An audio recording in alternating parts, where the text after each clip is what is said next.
So I want to spend a little time speaking about the issues of hunger, the hunger that's with us now, but also the increasing concern that we have about hunger and its importance to the cooperative movement over the coming decade.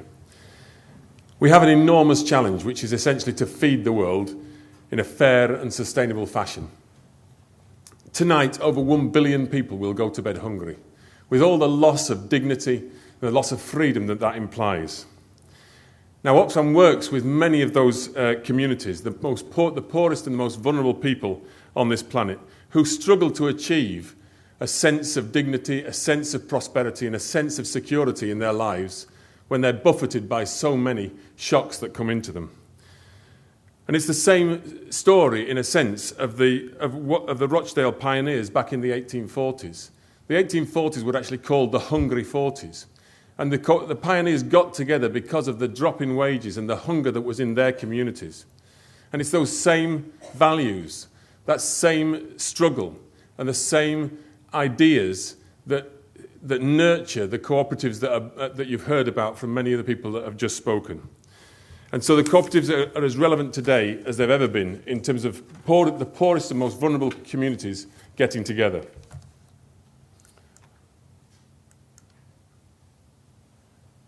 And this graph seeks to show a couple of things. First of all, I can project my voice, I think. If you take this line here, it actually going back in time, there is a steady, very slow drop in hunger in the world over about a 30-year period. And in 1995, that line changes and begins to rise. And in 2008, you get an enormous spike rise. Now, if you take this graph forward to 2012, what actually happens is we get three major price spikes in food prices in the world over just 4 years. Completely unprecedented. So these are massive changes that are happening in our world. Now, the billion people who go to bed hungry tonight are going to bed hungry principally because of inequality. There is enough food in the world to feed everybody. We know that. It will take just 3% of the world's food production to feed that billion people. We waste a third of the world's food production post-harvest, much of it in our own fridges, but also in many other places in the value chain. So those people are going to bed hungry tonight because of inequality, because they do not have enough money to buy the food that are in their markets.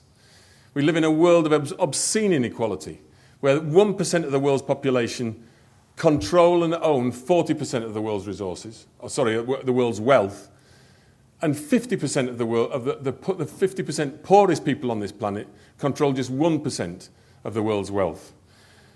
But as you see from this graph, we're about to head into a new era of food prices, where food prices are rising and they're becoming more volatile. And that's a very worrying thing, particularly for the poorest.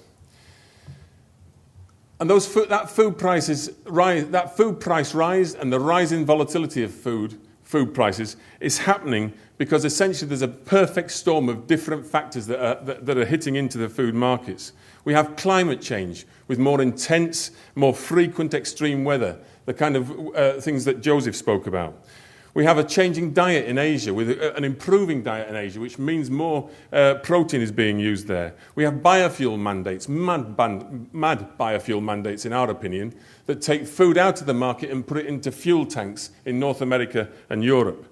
And also those same biofuels mandates are driving land grabs around the world, taking land away from producers. And this is just one example of what happens to poor people's diets when those food price spikes hit. You can see the difference between February 2008, before that price spike, on the average daily wage of a person in Lusaka, Zambia, and what it was after the food price spike, in terms of both the diversity of their food and the quantity of food that's available to a family. And so we need major investment in agriculture. Key to feeding the poor is to help the 500 million smallholder farms around the world that essentially feed the 2 billion people that are either hungry or malnourished. And it's those 500 million smallholders that are going to make the difference over the next decade as to whether we achieve an end to hunger or not. But we need to invest in their productivity, and we also need to invest in their adaptation to the climate change which is upon them. But so far, as these figures show, that investment is not forthcoming. But I also know that you all know that change is possible in this world. This is not inevitable. Hunger is not inevitable. Dispossession of people's lands is not inevitable. In Brazil, for instance, Brazilian government, when the Workers' Party came in with President Lula, they reduced hunger by a third in just 7 years in that country.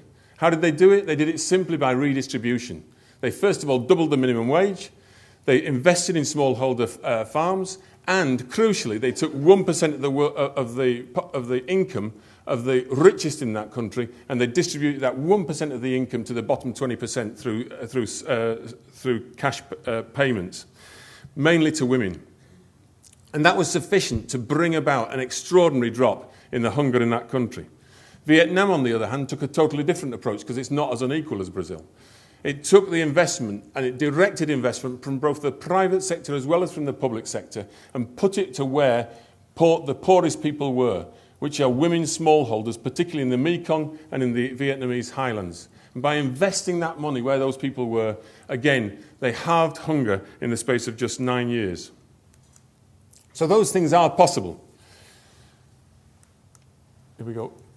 And to give you just 2 examples of the things that we're doing, in just this honey cooperative in Ethiopia, one of the poorest countries in the world, these communities, some of the poorest communities in the poorest countries in the world, and yet these traditional honey farmers, through getting organised themselves into cooperatives, have organised themselves, got access to credit, got access to support, got access to extension, with Oxfam's support as well, but they've managed to increase their honey production and their productivity by about 400%.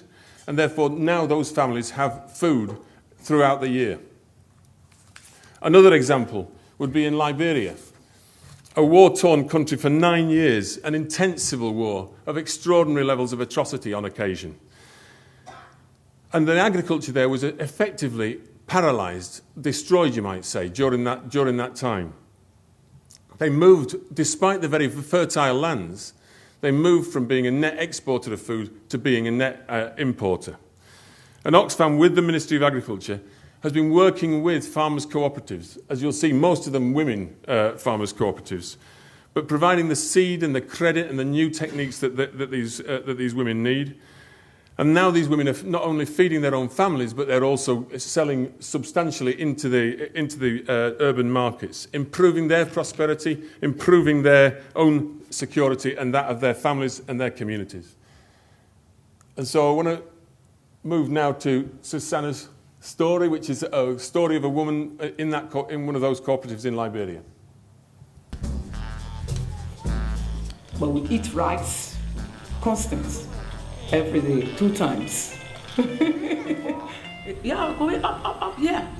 The price of rice going up. Everything price is way up here. Especially so the road condition. If the road bad, they put in the price.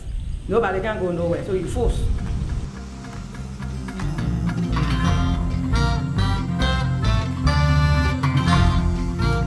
Better to make your own farm than to sit down and buy rice. This is why we plant it on their feet, because we know how it is. Like before the place was flowed, there's no water control, but when Oxfam came, they built bridges, they built cardan, they built a whole lot of waterways. When they empower you and you begin to work and get benefit from the work, then you got a lot of food. I feel proud that people depending on for me to give them. I feel good, you know. I don't say self-sufficient yet, but I'm going to continue to give me power because I come into it. I'm coming to it, you see? I'm struggling to come into it, not too far. Maybe next month or this month, I will be self-sufficient. I want to take all glories to the donor. Thank you very much, and you are welcome. God bless you. You know, right?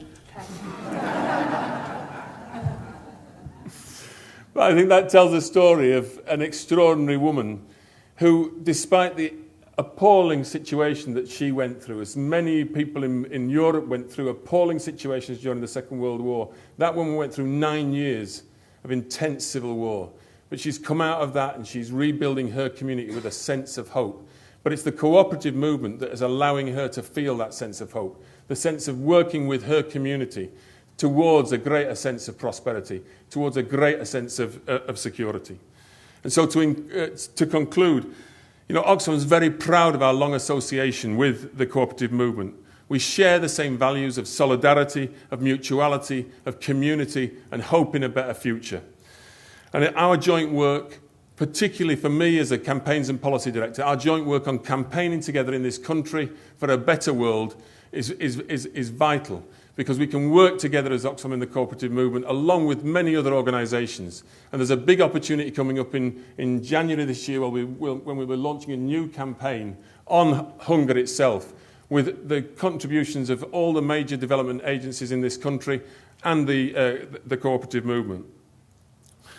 I just want to finish by saying, you know, cooperatives have shown for 170 years now that neither hunger nor dispossession nor social injustice is inevitable. And that's a message that I believe is only going to grow over the coming decades. Thank you.